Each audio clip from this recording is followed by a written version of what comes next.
اسرائیل کا ایک بار پھر ایران پر حملہ۔ ایرانی دارالحکومت تہران میں رہائشی کمپلیکس پر اسرائیلی حملے، درجنوں افراد شہید ہو گئے۔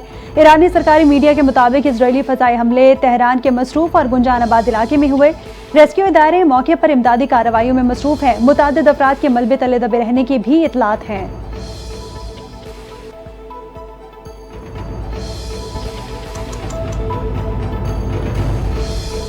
ایران نے اسرائیل پر بیلسٹک میزائلوں کی بارش کر دی۔ ایران کا اسرائیل پر بھرپور جوابی حملہ۔ اسرائیل کی ڈیفنس منسٹری کے ہیڈ آفس کے باہر دھماکہ ہوا۔ ایران اب تک 200 سے زائد میزائل داغ چکا ہے۔ ایران نے اسرائیل کے خلاف جوابی کارروائی کو وعدہ صادق سوم کا نام دیا ہے۔ ایرانی میزائلوں کی اسرائیل کے بیشتر مقامات پر تباہی، ایرانی ایئر ڈیفنس سسٹم تباہ ہو گیا۔ 2 اسرائیلی طیارے بھی مار گرائے۔ صہیونی خاتون پائلٹ کو گرفتار کر لیا۔ حملے میں 44 افراد زخمی، 1 شخص ہلاک ہونے کی اطلاعات ہیں۔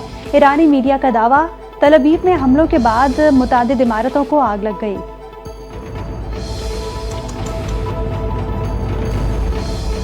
ایران نے ملک بھر میں تمام پروازیں اگلے نوٹس تک معطل کر دی۔ ایرانی حکام نے کہا کہ ملک کے تمام ہوائی اڈوں پر پروازیں تا حکم ثانی معطل رہیں گی۔ شہری ہوائی اڈوں کا رخ کرنے سے گریز کریں۔ ایرانی حکام نے اسرائیل پر میزائل حملے جاری رکھنے کا اعلان کیا ہے۔ حملے کے مطابق اگلے مرحلے میں ہزاروں میزائل فائر کیے جائیں گے۔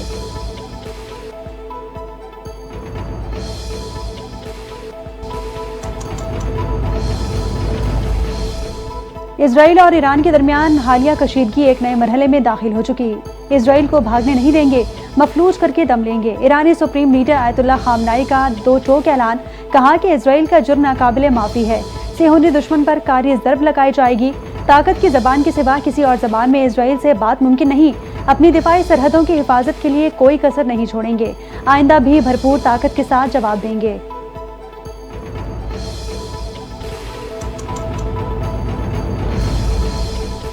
اسرائیل پر خیبر میزائل جلد ہی داغے جائیں گے اور دنیا حیران رہ جائے گی۔ ایرانی پاسداران انقلاب نے بڑا اعلان کر دیا۔ کہا ایرانی فوج اسرائیل میں ان اہداف کو نشانہ بنا رہی ہے جہاں سے ایران پر جارحیت کی جا رہی ہے۔ میزائل حملوں میں 150 اسرائیلی اہداف کو نشانہ بنایا۔ آپریشن وعدہ صادق سوم میں اسرائیل کی فوجی تنصیبات کو نشانہ بنایا جا رہا ہے۔ ایرانی فضائیہ نے مقبوضہ علاقوں میں بیلسٹک میزائل اور ڈرون سے حملے کیے۔ یہ بے گناہوں کا خون بہائے جانے کا بدلہ لیا جا رہا ہے۔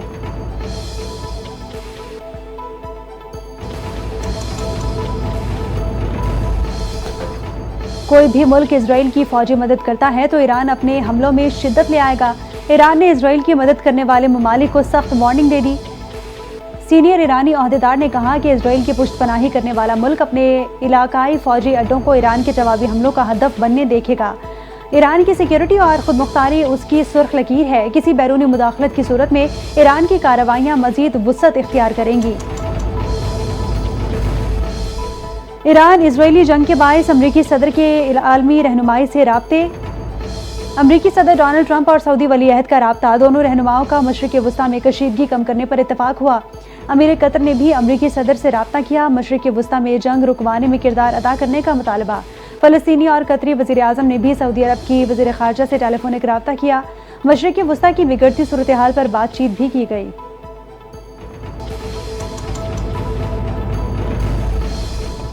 ایران نے امریکی شہریوں، اڈوں یا دیگر بنیادی ڈھانچے کو نشانہ بنایا تو سنگین نتائج برآمد ہوں گے۔ امریکہ نے اقوام متحدہ کی سلامتی کونسل میں خبردار کر دیا۔ کہا کہ اسرائیل کا ایران پر حملے اپنے دفاع کے لیے ضروری ہیں۔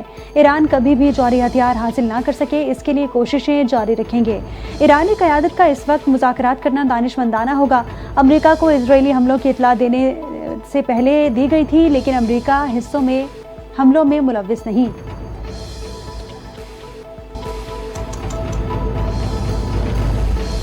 ایران کو اقوام متحدہ کے چارٹر کے تحت اپنے دفاع کا حق حاصل ہے۔ اقوام متحدہ کی سلامتی کونسل میں پاکستان کے ایران پر حملوں کی سخت مذمت۔ اقوام متحدہ کی سلامتی کونسل میں ایران پر حملے ہونے والے اجلاس سے خطاب میں عاصم افتخار نے کہا، اسرائیل نے ایران پر اس وقت حملہ کیا جب امن مذاکرات کی امید بندھی تھی۔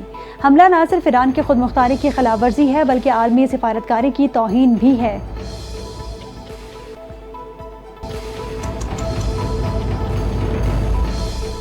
پاکستان امن کا خواہاں ہے۔ تصفیہ طلب مسائل کا حل سفارتکاری اور مذاکرات سے ہی ممکن ہے۔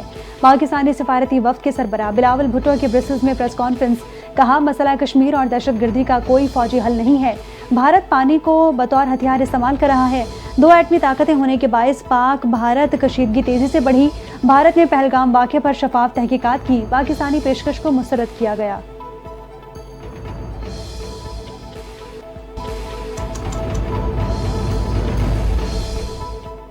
نائب وزیر اعظم اسحاق ڈار کی زیر صدارت اعلیٰ سطح کا اجلاس ہوا۔ فلسطینی عوام کو فراہم کی جانے والی امداد کی صورتحال کا جائزہ لیا گیا۔ اسحاق ڈار کا فلسطینی عوام کے لیے امداد کی فراہمی اور فلسطینی طلباء کے لیے تعلیمی معاونت بڑھانے پر زور۔ غزہ اور مغربی کنارے میں بگڑتی صورتحال پر گہری تشویش کا اظہار۔ کہا کہ فلسطین کاز کے لیے پاکستان کی غیر متزلزل اخلاقی، سیاسی اور سفارتی حمایت کا اعادہ کرتے ہیں۔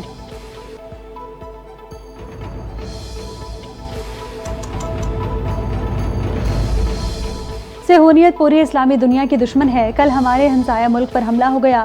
ایران ہمارے برادر ملک میں شامل ہے جس کے ساتھ گہرے تعلقات ہیں۔ وزیر دفاع خواجہ آصف کا قومی اسمبلی میں اظہار خیال۔ کہا مسلم امہ کو موجودہ صورتحال میں متحد ہونا ہوگا۔ ہر فورم پر ایران کے مفادات کا تحفظ کریں گے۔ اسرائیل کے ہاتھ فلسطینیوں کے خون سے رنگے ہوئے ہیں۔ ہندوستان کو پاکستان پر حملے کی بھاری قیمت چکانا پڑی۔